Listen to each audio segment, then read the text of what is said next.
Most self-improvement routines fail because they try to fix everything at once. But what if the secret is doing less the right way? The truth is, your brain gets overwhelmed fast. Try to change too much, it fights back. You lose motivation, get tired, and give up. So the trick is to trick your brain. Make it think nothing's changed while actually building a better routine. In this video, I'll show you exactly how to do that. And stick around till the end. I've got one secret tip that can fast-track your progress without adding stress: the anchor habit.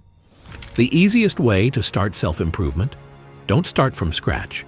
Just attach a new habit to something you already do every day. That existing action becomes your anchor. You brush your teeth at night, right? Right after that, write one sentence in a notebook. That's it. Not a full journal, just one line. What you're grateful for, what annoyed you, what you want to fix tomorrow. It doesn't matter what you write.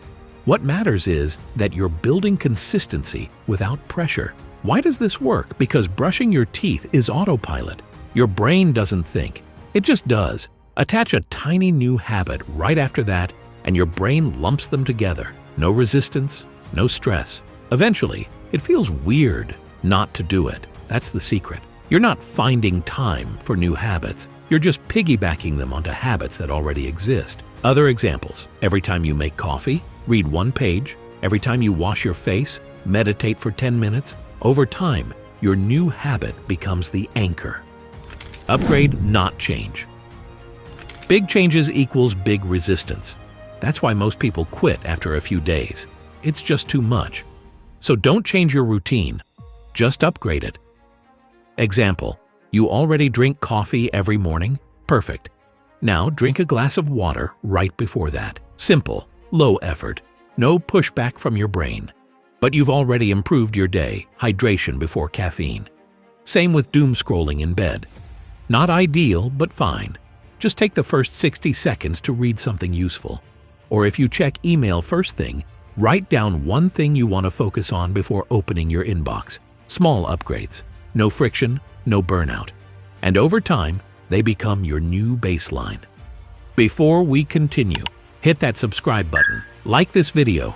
I make personal development easy, realistic, and kind to your brain. Now let's keep going.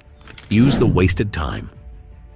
We all have those little nothing moments, waiting for the kettle, microwave, or laundry. Use that time on purpose. Boiling an egg? Do 10 squats? Microwaving lunch?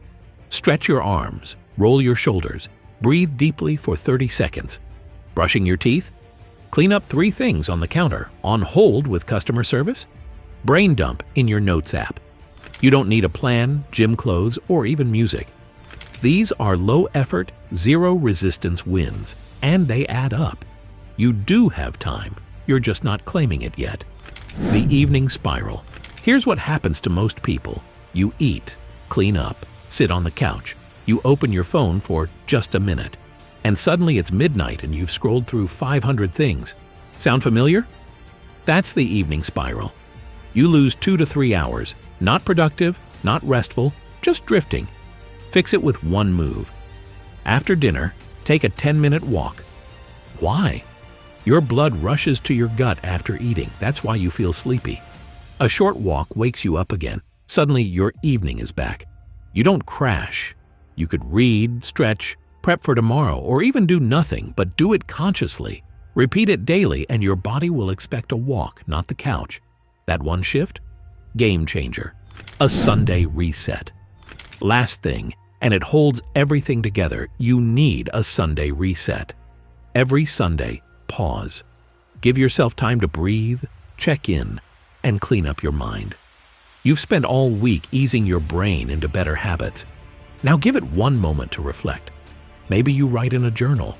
Maybe you clean while blasting your favorite playlist. Maybe you just sit and read something you actually enjoy. Even something small like reviewing your week or setting one goal for the next makes you feel focused, without stress. This reset reminds your brain you're in control. You're not just surviving the week. You're designing it. Let's wrap this up. So now that you've seen the full routine, which tip will you try this week? Let me know in the comments. And if this helped, don't forget to subscribe. I've got more simple, stress-free strategies coming soon. And if you're serious about getting your time and energy back, check out the Digital Detox Guide in the pinned comment and video description. Take your first step today. You've got this.